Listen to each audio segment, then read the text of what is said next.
राधा और कृष्ण की प्रेम कहानी। कृष्ण के बीच पहले सांकेत स्थल और फिर बाद में वृंदावन में होती रही मुलाकात के कारण प्रेम जन्म लेने लगा था। बचपन का प्यार बहुत गहरा और निष्काम होता है। श्री कृष्ण उस वक्त 8 साल के और राधा 12 साल की थी। कहते हैं कि उस वक्त श्री कृष्ण को दो ही चीजें सबसे ज्यादा प्रिय थी, बांसुरी और राधा। कृष्ण की बांसुरी की धुन सुनकर राधा के जैसे प्राण ही निकल जाते थे।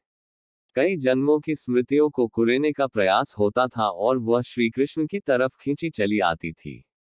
भगवान श्री कृष्ण से राधा पहली बार तब अलग हुई जब श्री कृष्ण वृंदावन छोड़कर बलराम के साथ कंस के निमंत्रण पर मथुरा जा रहे थे। तब उन्हें भी नहीं मालूम था कि उनका जीवन बदलने का वाला है।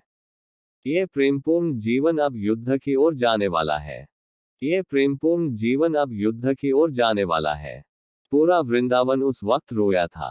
राधा के लिए तो जैसे सब कुछ खत्म होने जैसा था। राधा के आंसू सूखकर जम गए थे।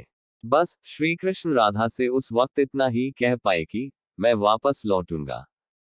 लेकिन श्री कृष्ण कभी नहीं लौटे और मथुरा में वे एक लंबे संघर्ष में उलझ गए। बाद में उन्होंने रुक्मणी से विवाह कर लिया और द्वारिका में अपनी एक अलग जिंदगी बसा ली। जब कृष्ण वृंदावन से निकल गए तब राधा की जिंदगी ने एक अलग ही मोड़ ले लिया था। राधा का विवाह हो गया, लेकिन राधा श्री कृष्ण के विरह में जीती और मरती रही।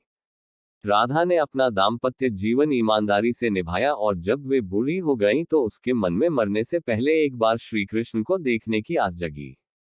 सारे कर्तव्यों से मुक्त होने के बाद राधा आखिरी बार अपने प्रियतम कृष्ण से मिलने गईं। जब वे द्वारका पहुंची तो उन्होंने कृष्ण के महल और उनकी 8 पत्नियों को देखा, लेकिन वे दुखी नहीं हुई। जब कृष्ण ने राधा को देखा तो वे बहुत प्रसन्न हुए। कहते हैं कि दोनों संकेतों की भाषा में एक दूसरे से काफी देर तक बातें करते रहे। तब राधा के अनुरोध पर कृष्ण ने उन्हें महल में एक देविका के पद पर नियुक्त कर दिया। कहते हैं कि वहीं पर राधा महल से जुड़े कार्य देखती थी और मौका मिलते ही वे कृष्ण के दर्शन कर लेती थी। एक दिन उदास होकर राधा ने महल से दूर जाना तय किया।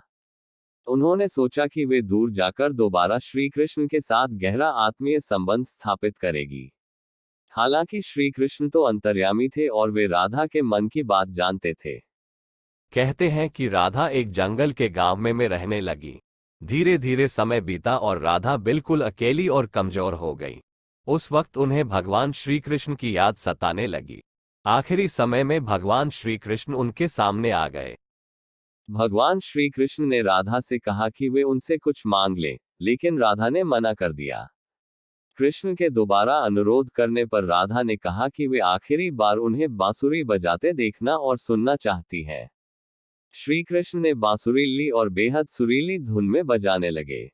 श्री कृष्ण ने दिन रात बांसुरी बजाए। बांसुरी की धुन सुनते सुनते एक दिन राधा ने अपने शरीर का त्याग कर दिया।